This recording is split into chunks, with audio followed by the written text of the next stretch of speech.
Fala pessoal, resolveremos agora a prova da Olimpíada Brasileira de Astronomia e Astronáutica 2018, nível 4. Questão 1. Coloque o nome do planeta, planeta anão ou satélite na frente de cada descrição.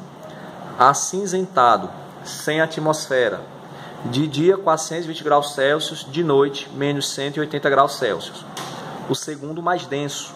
Há evidências da presença de gelo em crateras profundas nos polos. A velocidade da Terra ao redor do Sol é de 107 mil km por hora, mas esse planeta viaja a 172.400 km por hora. Aqui nós temos Mercúrio. Rico em hidrogênio e hélio, atmosfera em constante turbulência, com ventos de mais de 1.800 km por hora, campo magnético 500 vezes mais intenso que o terrestre, anéis com espessura média de 10 metros. Nos anéis tem corpos de dimensões entre 1 centímetro e 10 metros. Nós temos então Saturno. Descoberto em 1930, era planeta, agora é planeta anão. Seu ano é de 248 anos terrestres. Sua maior lua é Caronte, fotografado pela sonda Novos Horizontes em 2015. Plutão. Sua superfície parece com a da Terra. Há dunas, lagos de metano e canais de rios. É a maior lua de Saturno e a segunda maior do Sistema Solar. Tem diâmetro 50% maior do que o da nossa Lua, rodeada de espessa bruma. A atmosfera é densa e complexa, composta de metano e carbono, semelhante à da Terra primitiva. Titã. Questão de número 2. Questão de número 2. Como a olho nu não temos como distinguir as distâncias dos astros até a Terra, parece que todos estão à mesma distância, fixados numa esfera imaginária, chamada esfera celeste, que envolve a Terra conforme indica a figura à direita. Indique no globo terrestre ao lado, com uma seta, o local do polo norte, PN, e do polo sul, PS. E escreva PN e PS atrás de cada seta. Então, nós teremos aqui PN e PS. Questão 2b. Prolongue com uma reta pontilhada o eixo de rotação da Terra até chegar à esfera celeste.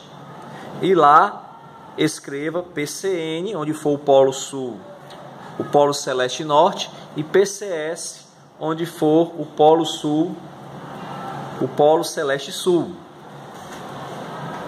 Então, o eixo de rotação, passando pelos polos norte e sul, linha pontilhada, mais ou menos assim. Aqui eu tenho o polo celeste sul, polo celeste norte. Questão 2c. A e B representam duas estrelas quaisquer da esfera celeste. Desenhe na figura ao lado as trajetórias que estas estrelas descrevem ao longo de 24 horas. Aqui vai ser um pouco complicado, porque é em 3 dimensões. Eu vou tentar fazer, vai ser algo mais ou menos assim. Ao redor da Terra, que é a trajetória da estrela B e a trajetória da estrela A. É algo parecido com isso. Questão 3. As lâmpadas das residências têm impressas nelas as suas respectivas potências, como por exemplo 60 watts, 100 watts, etc. O que define a luminosidade delas. O watt, W, é a unidade de potência, representa a quantidade de energia emitida por unidade de tempo, ou seja, potência é energia dividido pelo tempo. As estrelas são grandes lâmpadas, mas chamamos a potência delas de luminosidade, ou seja, luminosidade é energia pelo tempo. A potência de uma lâmpada é sempre a mesma, não importa se estamos perto ou longe dela. A luminosidade também é uma propriedade da estrela. Também não depende se estamos perto ou longe dela. A potência de uma lâmpada depende da resistência, corrente e da diferença de potencial. A luminosidade de uma estrela depende da temperatura da sua superfície, medida em Kelvin, e da área dessa superfície, isto é, do raio R da estrela, da seguinte forma: L igual a K4π R ao quadrado, T ao quadrado. T elevado a 4, melhor dizendo. Onde K é chamada de constante de Stefan Boltzmann e vale 5,6710 elevado a menos 8. Pergunta 3. Calcule o valor exato da luminosidade do Sol em watt. Dados: raio do Sol, cerca de 700 mil quilômetros. Temperatura da superfície do Sol, 6.000 Kelvin. Para facilitar os cálculos, use valores aproximados. Ok, então vamos lá. Nós temos que calcular a luminosidade. Perceba aqui na constante de Stefan Boltzmann que tem que estar tudo em metro. Então, esses 700 mil quilômetros, vou logo transformar para metro. 700 mil quilômetros, multiplica por 1000, acrescenta aqui mais 3 zeros, dá 8 zeros. É a mesma coisa que 7 vezes 10 elevado a 8 metros. A temperatura, eu vou colocar também, já está em Kelvin já, então vamos logo usar a fórmula. Luminosidade, K4π R ao quadrado, T elevado a 4. O K, 6 vezes 10 elevado a menos 8, vezes 4. O π é 3. O R, 7 vezes 10 elevado a 8, ao quadrado, vezes o T, 6.000. Vamos colocar em potência de base 10. 6.000, 6 vezes 10 elevado a 3, elevado a 4. Então agora, matemáticazinha básica. 6 vezes 4, 24, vezes 3, 72. 72 vezes 10 elevado a menos 8. Vamos fazer essa potência. 7 ao quadrado, 49. Tira esse parênteses. 49. 10 elevado a 8 ao quadrado, multiplica os expoentes. 10 elevado a 16. Vezes 6 elevado a 4. 6 elevado a 4 dá 1.296. 10 elevado a 3 elevado a 4, repete o 10, 3 vezes 4, 12.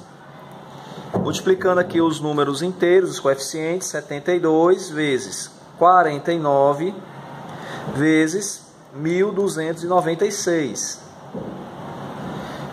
Dá 4.572.288. Repete o 10, soma os expoentes. Menos 8 mais 16 dá 8, mais 12, 20 watts. Então, essa é a luminosidade. Se você quiser colocar em notação científica, você pode colocar 4,57 vezes 1, 2, 3, 4, 5, 6. 10 elevado a 26. Tanto faz. Essa é a luminosidade do Sol. Questão 4. Vamos para a questão 4.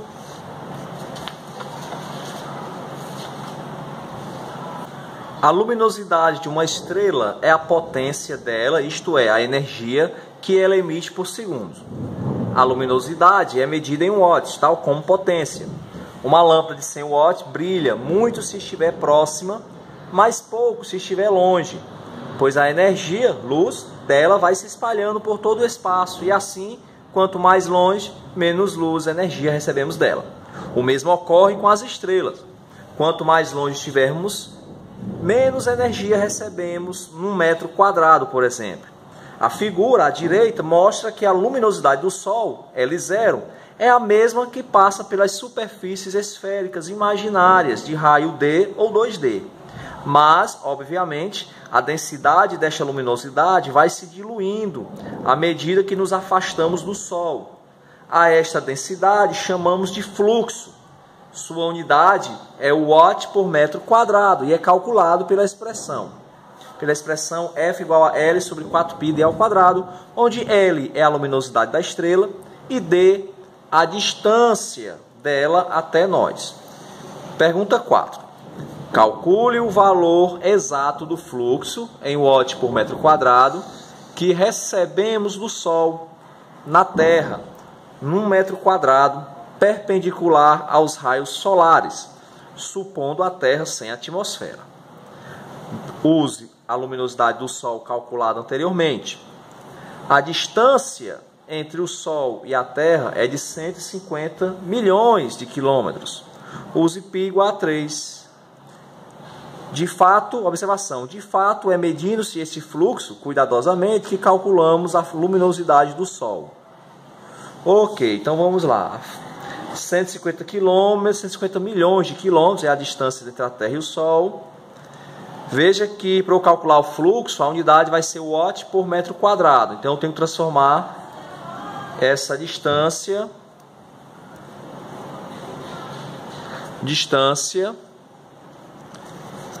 150 milhões. 15 vezes 10 elevado, eu tenho aqui 7 zeros, quilômetros. Transformando em metro, basta adicionar 3 aqui no expoente, 10 elevado a 10 metros. Então, usando a fórmula, F é igual a luminosidade, L, a luminosidade, a questão não está informando aqui, mas pede para você procurar na questão anterior, calculada anteriormente. Então, deixa eu voltar aqui para a questão anterior, que eu já calculei a luminosidade. 4,57, 10 elevado a 26. 4,57 vezes 10 elevado a 26. 4, o π é 3 e a distância é 15 elevado a 10 ao quadrado. 10 elevado a 10 ao quadrado. 4,57, 10 elevado a 26. 4 vezes 13 é 12. 15 ao quadrado, 225. 10 elevado a 10 ao quadrado. Repete o 10. 10 vezes 2, 20. 4,57, 10 elevado a 26. 12 vezes 225. 2.700. 10 elevado a 20. Vou dividir aqui o 4,57 por 2.700. Vai dar aproximadamente 0,00169 vezes divisão de base 10, repete o 10, 26 menos 20, subtraindo os expoentes, elevado a 6. Ou 6 casas para a direita, vai dar aproximadamente 1.690 watts por metro quadrado. Aqui está um valor aproximado, que eu fiz alguns arredondamentos, tá certo? Mas o valor é mais ou menos esse, 1.690 watts por metro quadrado. Questão 5. Em 6 de dezembro de 2016, o Doodle do Google fez homenagem a Olaus Homer pela determinação da velocidade da luz em 1676. A figura à direita mostra o Doodle com a Terra girando ao redor do Sol e Io, uma das luas de Júpiter, girando ao redor dele. Homer mediu com precisão o período dos eclipses de Io, porém percebeu que os eclipses ficavam atrasados quando a Terra se afastava de Júpiter e se adiantavam quando se aproximavam. Obviamente, a Terra não poderia afetar a ocorrência dos eclipses de Lua. A única explicação possível seria a variação da distância entre a Terra e Júpiter, quando nos pontos A e B, e o tempo necessário para a luz viajar entre A e B. Pergunta 5. Calcule, tal como fez Homer, a velocidade da luz em quilômetros por segundo. Dados: a distância entre A e B, conhecida por Homer em conhecida por Homer em 1676, era de 241 milhões e 500 mil quilômetros. E o atraso na observação dos eclipses entre os pontos A e B era de aproximadamente 1000 segundos. Então, para nós calcularmos essa velocidade, é só nós dividirmos a distância entre A e B pelo tempo do atraso.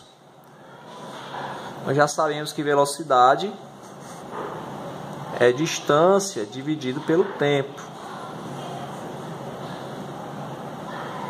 241 milhões e 500 mil quilômetros dividido pelo tempo, 1000 segundos.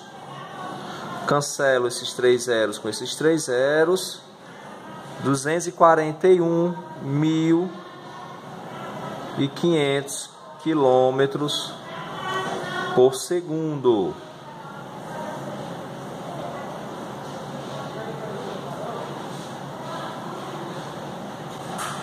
Questão 6. Escreva, coloque certo ou errado na frente de cada uma das afirmações. Galileu observou que a Lua tinha montanhas e o Sol tinha manchas escuras. Certo. Galileu descobriu que a Via Láctea era constituída por uma infinidade de estrelas. Também certo. Galileu descobriu que Júpiter tinha 4 satélites. Galileu inventou a luneta astronômica. Ele não inventou.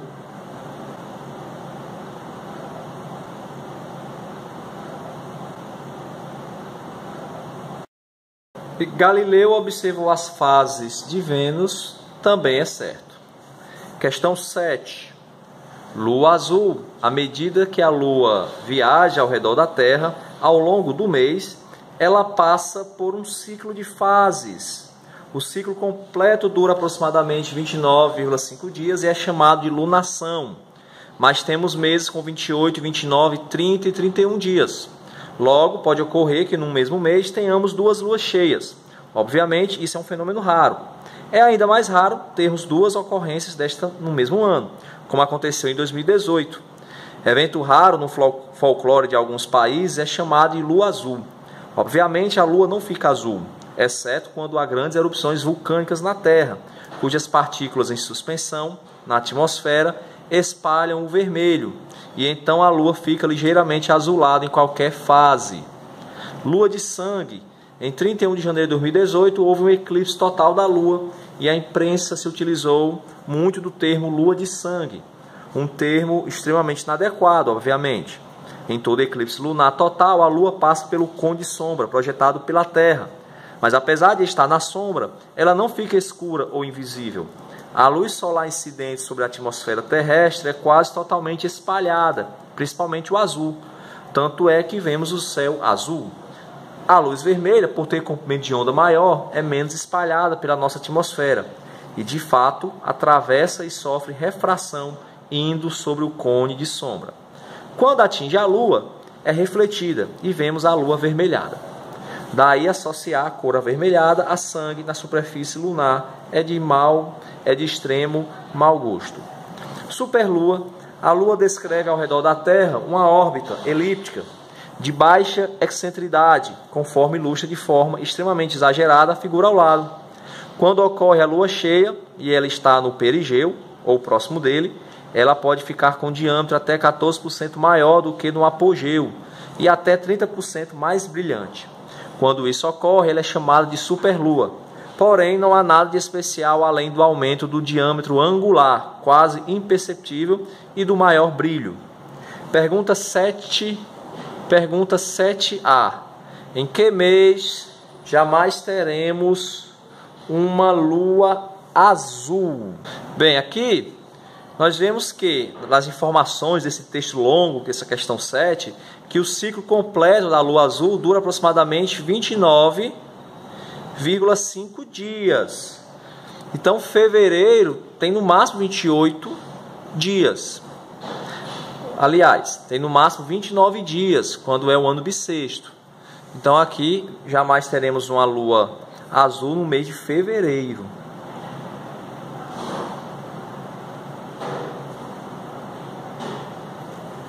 Em qual fase da Lua ocorre o eclipse lunar total? Isso aqui é bem clássico, essa pergunta. Lua cheia.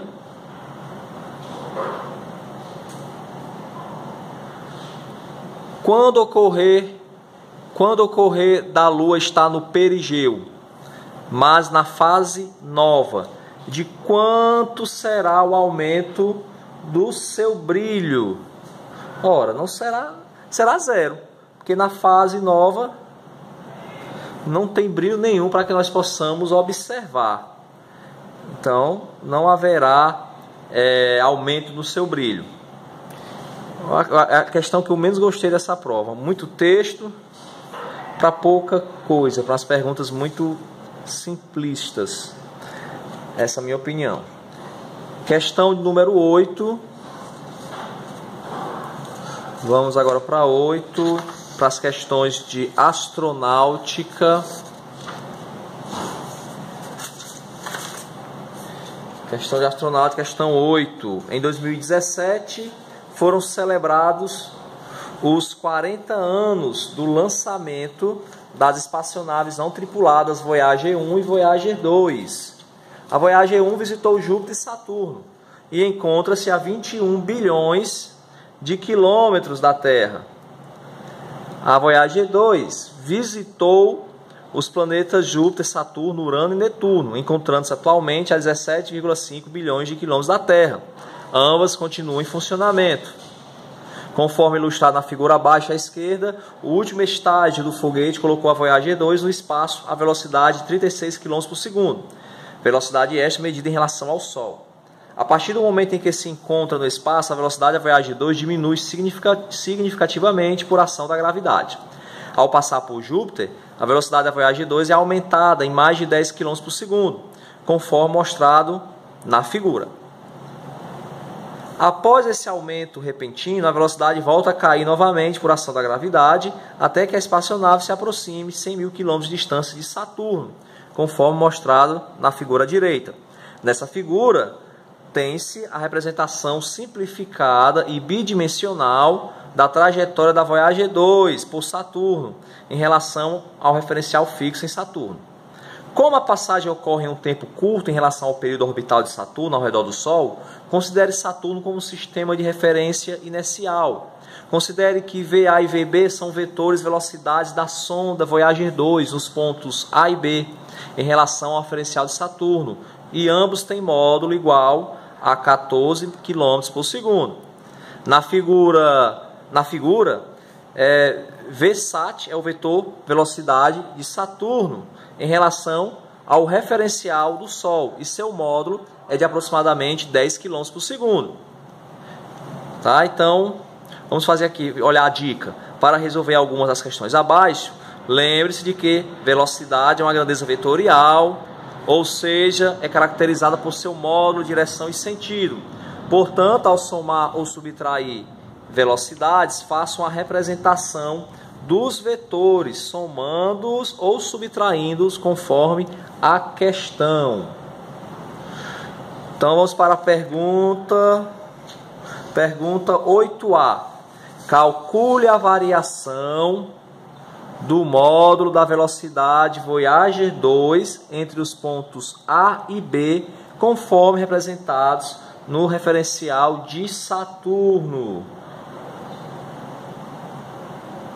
Então vamos lá. A questão informa que VA e VB possuem módulo iguais a 14 km por segundo, tanto no ponto A quanto no ponto B. Então a variação do módulo é zero. O módulo não variou. O que mudou foi a direção do vetor velocidade. Então, 8A, 0. 8B. Considere que ao passar pelo ponto B, a Voyager 2 tem o seu vetor velocidade na mesma direção e sentido do vetor velocidade de Saturno em relação ao Sol.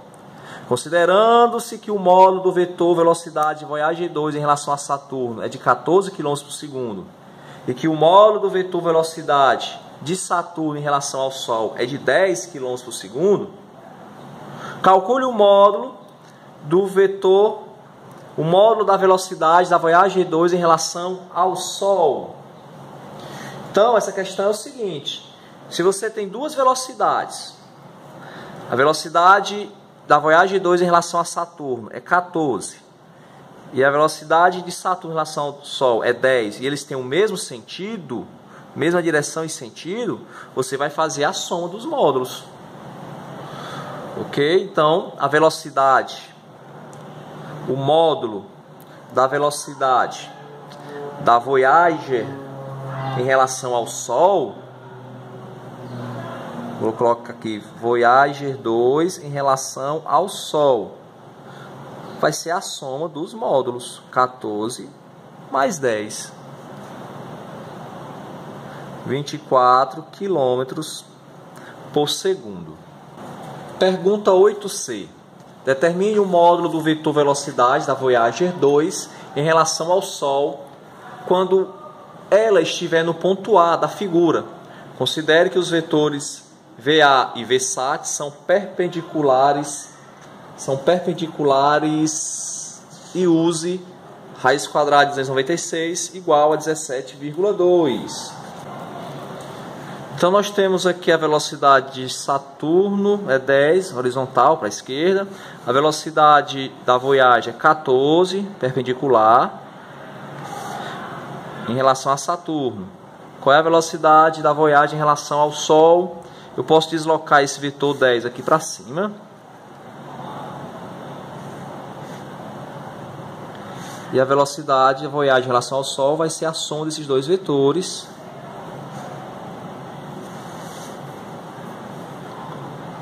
V. Então eu posso ter o seguinte: Pitágoras, V ao quadrado igual a raiz quadrada de 10 ao quadrado mais 14 ao quadrado. V ao quadrado é igual a raiz quadrada 100 mais 196, 296. Raiz quadrada de 296, a questão já informa 17,2. Na realidade, essa raiz quadrada, se eu boto raiz quadrada aqui, sai o expoente, evidentemente. Então V vai ser igual a 17,2 km por segundo. Aqui na questão 8D, calcule a variação do módulo da Voyager, da velocidade da Voyager 2 entre os pontos A e B, medido em relação ao Sol. É possível concluir que Saturno adicionou ou retirou energia cinética a Voyager 2 com respeito ao referencial do Sol. Então, o módulo, vamos fazer aqui a variação da velocidade no ponto B em relação ao Sol, menos a velocidade no ponto A em relação ao Sol. Nós já calculamos aqui no item, no 8B, que a velocidade no ponto B é 24, menos no ponto A 17,2. Então nós temos 6,8 km por segundo. Positiva essa variação. Então nós concluímos que houve uma adição de energia cinética. Adicionou energia cinética. Pergunta 9. Finalizando, estamos próximos. Questão 9. Em 2017 foi lançado o satélite geoestacionário de defesa e Comunicações Estratégicas, SGDC. O SGDC é operado pelo governo brasileiro e visa oferecer acesso à internet banda larga a regiões remotas do Brasil, bem como disponibilizar um meio de comunicação segura às Forças Armadas brasileiras. O sistema SGDC foi desenvolvido sob responsabilidade da empresa Visiona Tecnologia Espacial de São José dos Campos, São Paulo. Em função da sua órbita, o SGDC fica parado em relação à Terra, a 35.800 km de distância. O usuário ligado à estação A pode estabelecer comunicação via SGDC com outro usuário conectado à estação B. Nos enlaces de comunicação de uplink e downlink ocorrem dois fenômenos importantes. Um deles é a redução da intensidade do sinal E, em função da distância e das interações das ondas eletromagnéticas com o meio no qual elas se propagam. Outro fenômeno é o ruído eletromagnético N, que são sinais espúrios que introduzem contribuições indesejadas nas comunicações. Baseado nesses conceitos, é estabelecida a relação sinal-ruído, onde P é a potência de transmissão do satélite, G, ganho da antena receptora da estação B, L, perdas na transmissão e R, taxa de bits, isto é, bits por segundo, BPS. Quanto maior essa relação, melhor a captação da informação no receptor. Nesse exercício, o enlace de comunicação a ser analisado é entre o satélite transmissor e a estação B, receptor, no sentido de downlink. A estação B compreende uma antena com 5 metros de diâmetro. Pergunta 9A. Suponha uma situação na qual o SGDC esteja transmitindo dados à taxa de 1 milhão de bits por segundo com 50 watts de potência. Em função de uma chuva torrencial, a perda total L tem seu valor dobrado. Supondo que mesmo com a chuva se queira manter a mesma taxa de transmissão de dados entre o SGDC e a estação B, qual será a nova potência da transmissão do satélite? Considere que a relação sinal-ruído não se altere e que a antena da estação B é a mesma. Então vamos lá. A relação EN, ela não se altera. Então, vamos chamar de E1 sobre N1, tem que ser igual a E2 sobre N2. Ora, sendo assim, teremos P1 vezes G1 sobre R1 vezes L1 igual P2 vezes G2 R2 vezes L2. Aqui é a relação que a questão nos deu. Ora, mas a questão afirma no enunciado que G1 é igual a G2, então eu cancelo. Ela também informa que R1 igual a R2, a taxa de bits. Então o que é que sobra para a gente? P1 sobre L1 igual P2 sobre L2.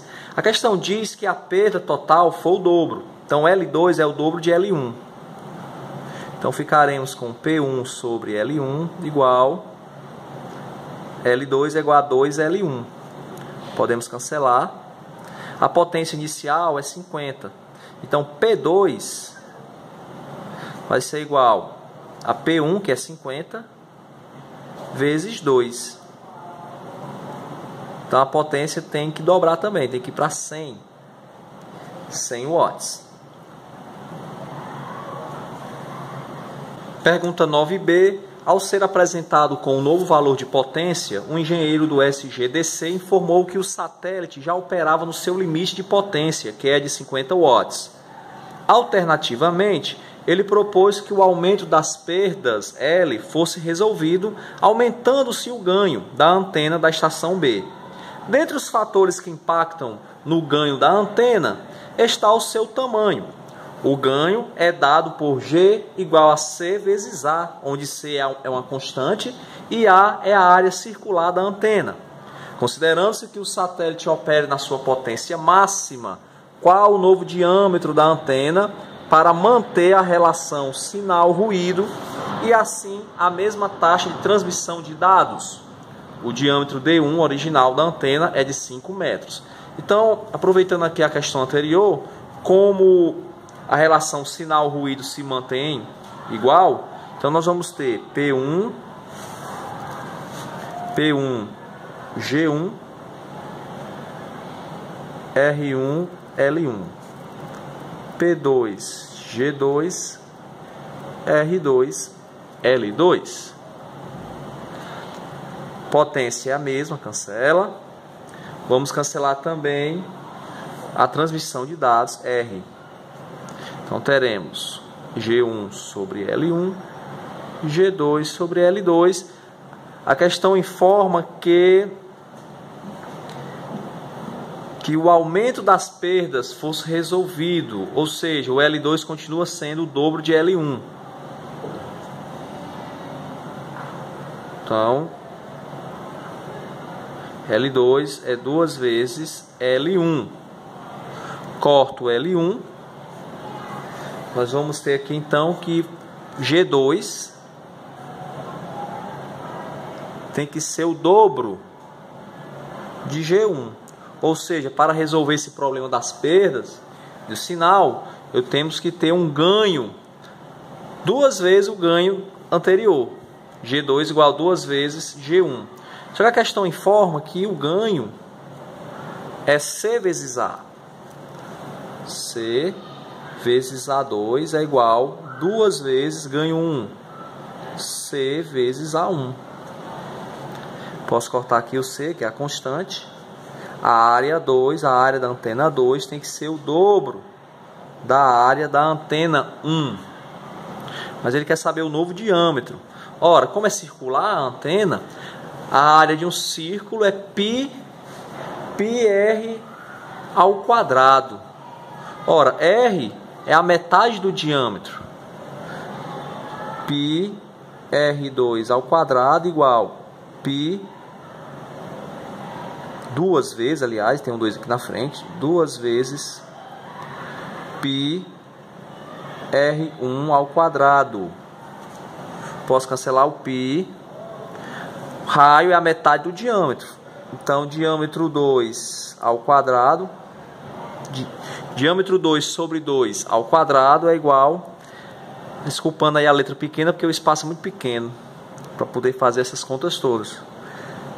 2 vezes R1 é a metade do diâmetro 1. Metade do diâmetro 1 ao quadrado. Então, nós temos que diâmetro 2 ao quadrado sobre 4, porque é 2 ao quadrado, é igual 2 vezes diâmetro 1 ao quadrado sobre 4, 2 ao quadrado. Posso cancelar o 4.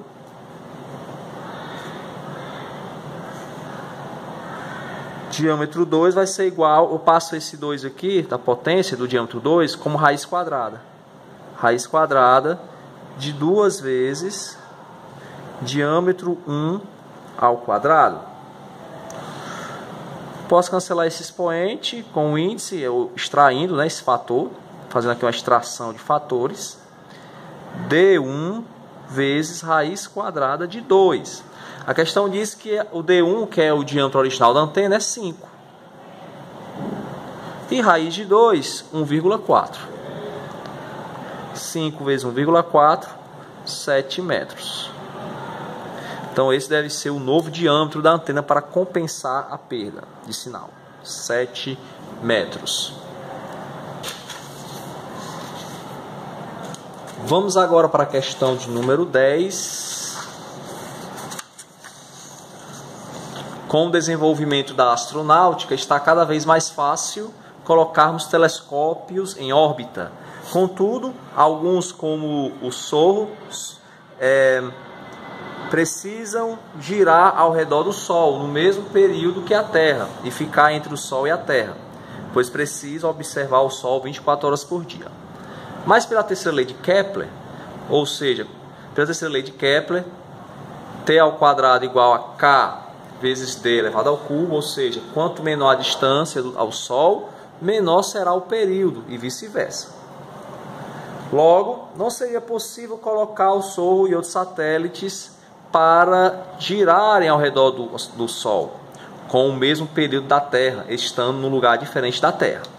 Mas o italiano Joseph Louis de Lagrange, em 1772, descobriu que há 5 pontos, chamados pontos lagrangianos, no sistema Terra-Sol, ou Terra-Lua, ou Sol-Planeta, que são especiais.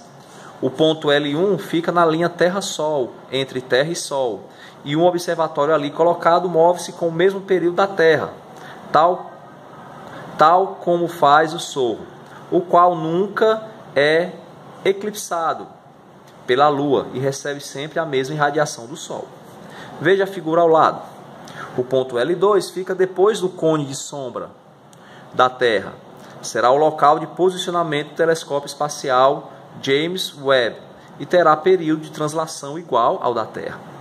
Os pontos L4 e L5 ficam sobre a órbita da Terra e são localizados por um triângulo equilátero com arestas igual à distância Terra-Sol. Pergunta 10A.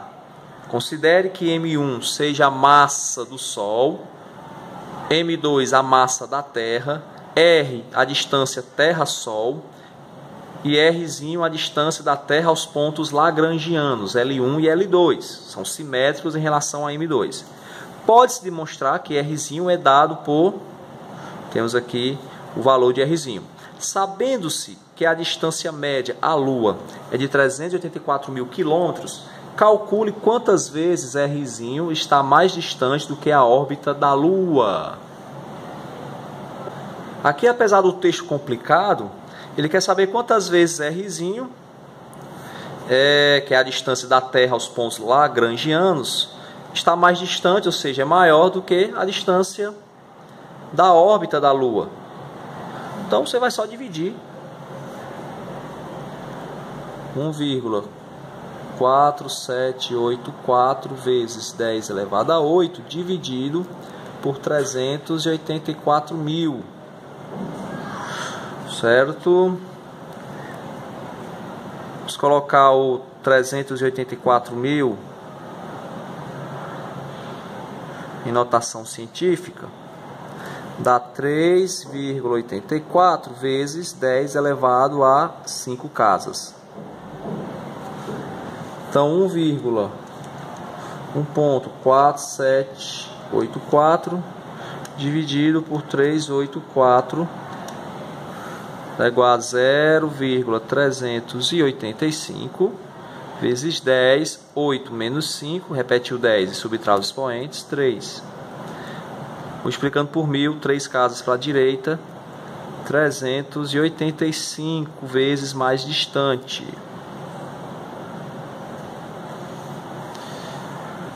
Pergunta 10b.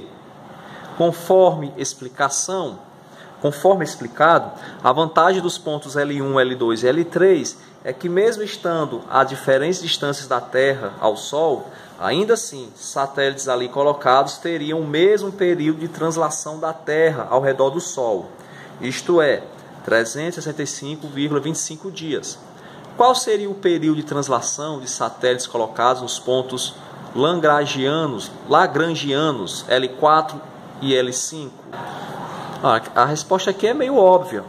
Olhando o texto, a questão informa que são 5. Lagrange descobriu que há 5 pontos. Que nesses pontos, digamos que o período, colocando-se um satélite em qualquer um desses pontos, o período vai ser o mesmo. Então a resposta, o mesmo período da Terra, o mesmo período da Terra, pois estão sobre a órbita da Terra. Ok? Então aqui finalizamos OBA 2018, nível 4. Espero que você tenha gostado da resolução dessa prova. Deu um pouquinho de trabalho, muitas contas, muitos cálculos, uma prova bastante trabalhosa. E eu espero que seja útil aí para você estudar para provas futuras. Ok? Agradeço mais uma vez sua visita e aguardo você nos próximos vídeos.